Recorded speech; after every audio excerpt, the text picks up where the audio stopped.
प्यारे छात्रों, आज हम करने जा रहे हैं एमए भाग 2 का प्रश्न। घासीराम कोतवाल नाटक की रंगमंचता पर प्रकाश डालें। उत्तर। नाटक और रंगमंच का घनिष्ठ संबंध है। ना तो रंगमंच के बिना नाटक की कल्पना की जा सकती है और ना ही नाटक के बिना रंगमंच का कोई अस्तित्व होता है। नाटक एक दृश्य काव्य है, इसलिए इसे मंच पर अभिनीत करना अनिवार्य है। कुछ नाटक पाठ्य भी होते हैं, किंतु ऐसे नाटकों को पढ़ने पर दर्शकों को उतना आनंद नहीं आता जितना रंगमंच पर प्रस्तुत किए गए नाटकों को देखकर आता है। घासीराम कोतवाल नाटक की रचना विजय तेंदुलकर ने मराठी भाषा में की है। बसंत देव ने इसका हिंदी में अनुवाद किया है। विजय तेंदुलकर ने सभी नाटक रंगमंच को ध्यान में रखकर लिखे हैं।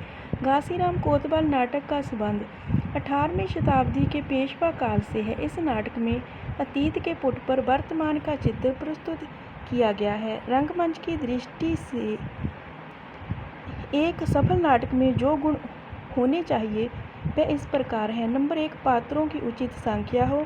नंबर 2, दृश्यों की उचित संख्या हो। नंबर 3, मंच सज्जा की दृष्टि से अधिक खर्चीला ना हो। नंबर 4, भाषा सरल और स्पष्ट हो। नंबर 5, संवाद प्रभावशाली हो। नंबर 6, नाटक का आकार उचित हो।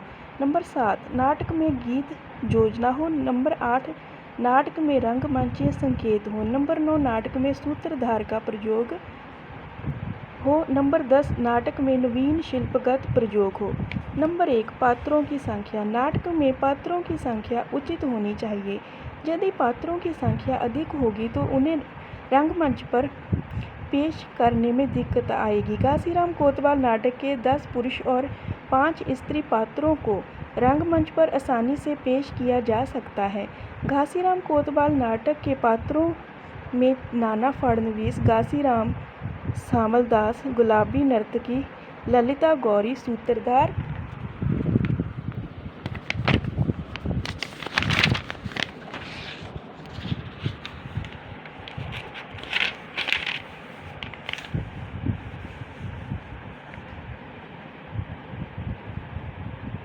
ब्राह्मण, सिपाही आदि आते हैं।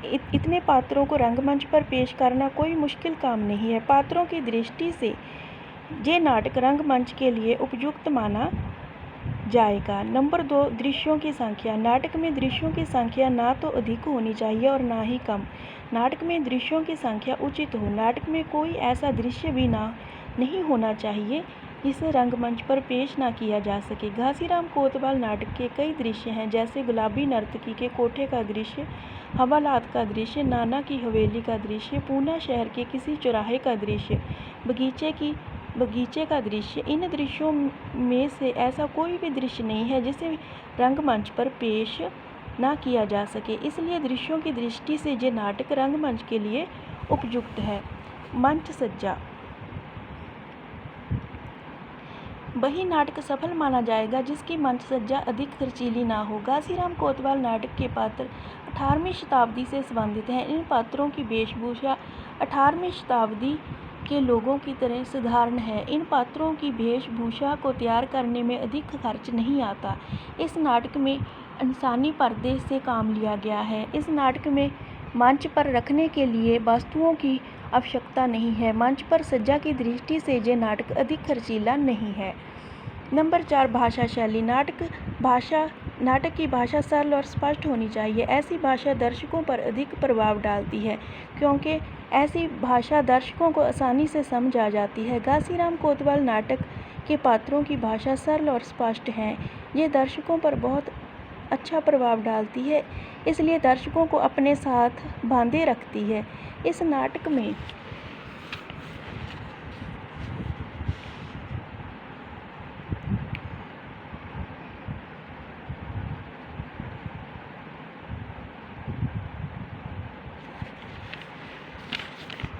तुकबंदी का प्रयोग किया गया है, जो दर्शकों में हास रस उत्पन्न करती है। सूत्रधार। कहाँ जाएगी गाड़ी?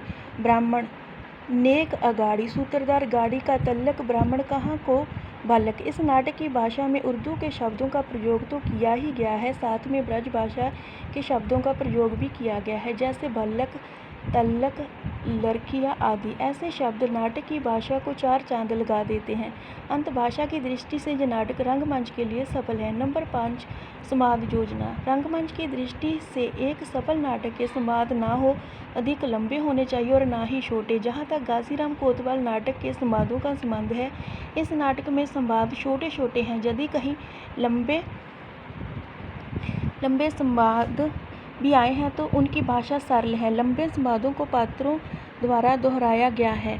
दर्शकों को ये विधि बहुत पसंद आई है। सूत्रधार गौरी बोले नाना डोले, घासीराम को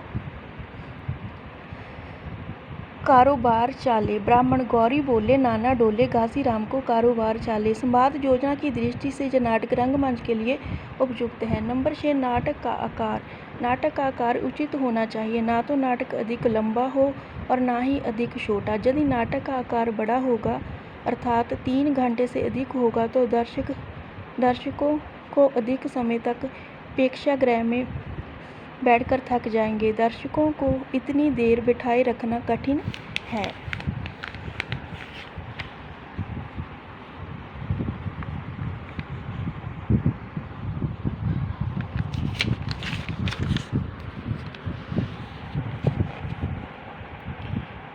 यदि नाटक का आकार छोटा होगा तो दर्शकों को नाटक में कोई आनंद नहीं आएगा। घासीराम कोतवाल नाटक का आकार उचित है। इस नाटक का मंचन 2.5-3 घंटों में हो सकता है। आज तक इस नाटक का कई बार मंचन हो चुका है। इस नाटक का पहला मंचन मराठी भाषा में जबर पटेल के निर्देशन में 1972 को भारत नाट्य मंदिर में हुआ था। इस नाटक का दूसरा मंचन राजेंद्र नाथ के निर्देशन में 7 अक्टूबर 1973 को साहित्य अकादमी दिल्ली में हुआ था। 2 बार हो चुके इस नाटक के सफल मंचन से ये बात स्पष्ट हो जाती है कि ये नाटक रंगमंच के लिए उपयुक्त है। नंबर 7 गीत योजना। एक सफल नाटक में संगीत और नृत्य का उचित संतुलन होना चाहिए। घासीराम कोतवाल नाटक में संगीत और दृश्य का उचित संतुलन है। इस नाटक में मराठी के लोकगीत लावनी का प्रयोग किया गया है। गुलाबी नर्तकी के कोठे पर लावनी गाई जाती है। गीत योजना की दृष्टि से ये नाटक रंगमंच के लिए सफल है। नंबर 8 रंगमंचीय संकेतों का प्रयोग। एक सफल नाटक में रंगमंचीय संकेत अवश्य होने चाहिए। घासीराम कोतवाल के नाटक में कई रंगमंचीय संकेत मिलते हैं। रंगमंचीय संकेतों की दृष्टि से ये नाटक सफल माना जाएगा। नंबर 9 सूत्रधार। कई नाटकों में अनेक नाटककारों ने सूत्रधार का प्रयोग किया है। नाटक में सूत्रधार का प्रयोग नाटक में नई दिशा प्रदान करता है। घासीराम कोतवाल नाटक में भी नाटककार ने सूत्रधार का प्रयोग किया है। इस नाटक में सूत्रधार कभी जनता का प्रतिनिधि बनकर आता है तो कभी नाटक के उद्देश्यों पर प्रकाश डालता है। नाटक में भूत, भविष्य और वर्तमान का ज्ञान भी सूत्रधार ही देता है। नाटक में समय का ज्ञान भी दर्शकों को सूत्रधार ही देता है। जैसे 2 पहर रात ढर गई, 2 पहर रात ढर गई। नाटक में नाना फडणवीस और ललिता गौरी के संबंध का उद्घाटन भी सूत्रधार ही करता है। जैसे सूत्रधार गौरी बोले नाना डोले, घासीराम को कारोबार चाले। सूत्रधार जनता का प्रतिनिधि बनकर भी जनता के समक्ष आता है। सूत्रधार ही दर्शकों को बताता है कि उस समय के ब्राह्मण साधारण लोगों के साथ कैसा व्यवहार करते थे। सूत्रधार आंखें हैं कि बटन। ब्राह्मण चूक हो गई वामन देवता। सूत्रधार तेरे कुछु शर्म के संकोच। ब्राह्मण माफ़ी होए महाराज। सूत्रधार आँखन के सामने ढक्का भारत है हरामखोर हरामजादे। ब्राह्मण पाए लागू महाराज। शिल्पगत नवीन प्रयोग। घासीराम कोतवाल नाटक में नाटककार ने शिल्प की दृष्टि से नवीन प्रयोग किए हैं। इस नाटक में इंसानी पर्दे से काम लिया गया है। 12 ब्राह्मण एक लंबी कतार में दर्शकों की तरफ पीठ करके खड़े हो जाते हैं। जब रंगमंच पर गुलाबी नर्तकी के कोठे का दृश्य पेश किया जाता है तो एक पात्र इन 12 ब्राह्मणों में से किसी एक की पीठ थपथपाता है। वह ब्राह्मण एक तरफ हो जाता है और तब दर्शकों को लगता है कि दरवाज़ा खुल गया। वह पात्र भीतर चला जाता है। इस प्रकार इस नाटक में नाटककार ने शिल्प की दृष्टि से जो नवीन प्रयोग किया है वह पूर्ण रूप से सफल रहा है।